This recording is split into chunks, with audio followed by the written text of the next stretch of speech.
There are times in the markets when things are a little more volatile, a little bit more crazy, and now you just don't know if this is the right opportunity to jump into the trade. And if you do jump into the trade, are you going to be wrong? And that can sometimes feel a little bit nerve-wracking for people. Maybe you get in and the stock continues to head lower, or maybe you get in and it's the perfect right time and it's going to the moon and it's going to snap back, especially in those market crash environments where the stocks are down quite a bit and now you want to take a nibble, you want to take a shot. It seems like the right opportunity, only for it to just go against you. So what is it that you can do in these kinds of environments and conditions? Well, introducing back ratio spreads. You might say, hey, this is the answer, this is magic, but there is always a give me when it comes to the market. For every benefit, there is a, hey, gotcha.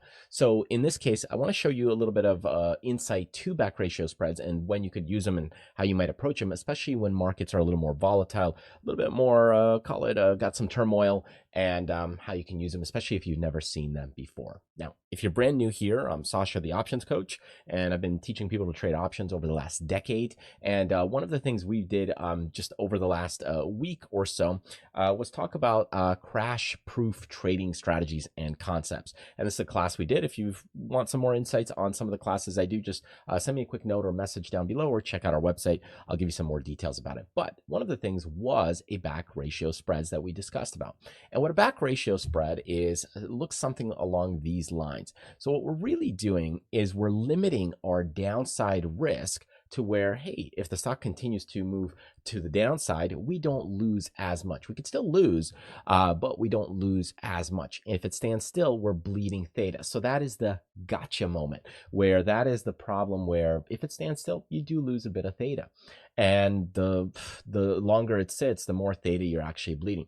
However, if it does move up and if it does snap back in your favor, then by all means, this will work out quite well. But you are, losing some theta because you are, taking the spread and you're bleeding it out because you're buying a little bit of more options against it. So what you're really doing is you're buying a few cheap options and you're buying two of them and you're selling one kind of a little bit in the money right here. And you might say, isn't that a little bit of a problematic? Not really. You're not going to get assigned or anything like that too quickly, especially this one is about 30 days out, 36, I think, to be exact.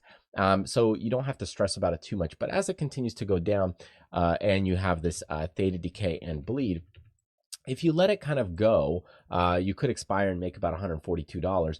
But if it does snap back, you could profit. So this is where these are nice, where let's say the stock is like here's Home Depot that I've done it on. It's pulled back. You might think it could snap up, but what if it continues to go down? Well, if it continues to go down, you could take this approach and then, you don't lose much, or you could, even make a little bit at expiration. But if it does snap up, you have some profit potential there.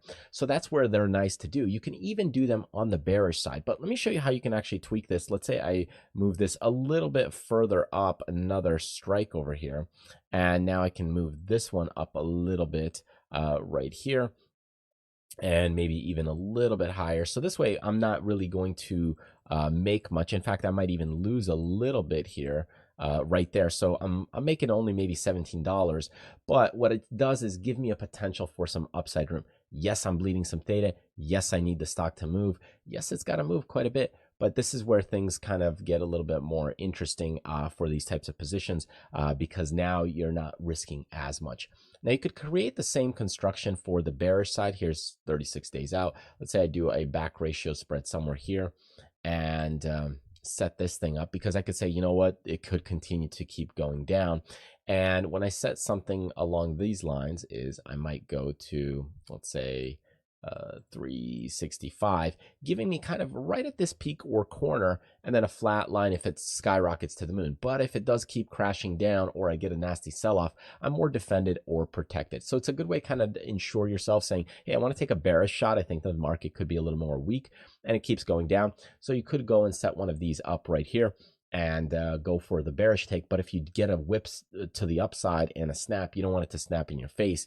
So it's a little bit more, call it safe in that regard, compared to maybe a at the money vertical spread or something along those lines. So again, a little bit of a different approach, but the trade-off here is that you are bleeding some theta as it stands still. So as it keeps standing still, if you still get movement, obviously, and it keeps moving to the upside, you're fine. And if it moves down also, you're fine, but it needs to have some movement, usually a little bit more than the expected move. because you need to offset that theta. So here our break-even point is at 335. So we do need it to pull back quite significantly.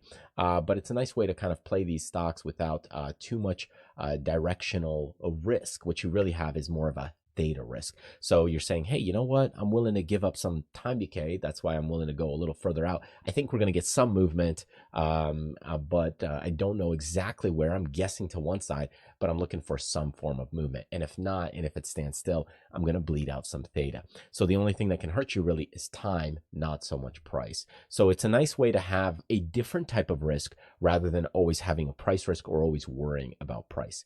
Anyways, yes, you do need price to move, obviously, but your really is time is really what's bleeding out. So hope this helps. This is kind of what we discussed in our class here on the crash proof trading. But yeah, it's a nice little change of strategy rather than doing something else that's a little more non-directional or theta based, and it gives you a little bit of a way to protect kind of one of the sides and taking a shot on the other. And the way that you might manage this is as it decays, you're kind of looking at taking this off about 60 to 70% of kind of the max loss right here. So as the duration kind of creeps in, try to get some form of salvage value. You don't want to let this go all the way down down here to where, okay, my max loss is around $1,400. You know, if you go in and lose about 800, that's about the most you want to lose, because that's where the theta bleed is going to start kicking in. So you can see around 30, 35, then 40, then 50 and 60. Probably before I get to that 70, around that 50 bleed theta on this type of spread would be where I want to go. So I'd say, you know, around that 60, 70% range at a max loss, or of course you could predefine it in advance of what you want to lose, because that theta can keep bleeding you money if you're not getting out of the trade, or if it's just sitting there in that area. So that's one of the dangers behind this trade, because you're going to be stuck in kind of quicksand or the sea of death, as they call it. You know, that's really the problem. Anyways, hope that helps, gives you a little insight into this trade. Definitely a nice one to do in really whippy markets, because, you know, while price can't really hurt you that much, it's more of the theta problem. And overall, that trade can be a little more peaceful in certain conditions rather than doing like non-directional trades in those bearish markets. Anyways, thanks for joining me. Truly appreciate it. Hope to hear from you soon, and feel free to check out our classes if you like. But you can also reach me on some of the comments down below. And if you're on YouTube, definitely reach out through the website, because, you know, it's tougher to get in touch there on the YouTube side. Anyways, thanks again, and I'll see you next time.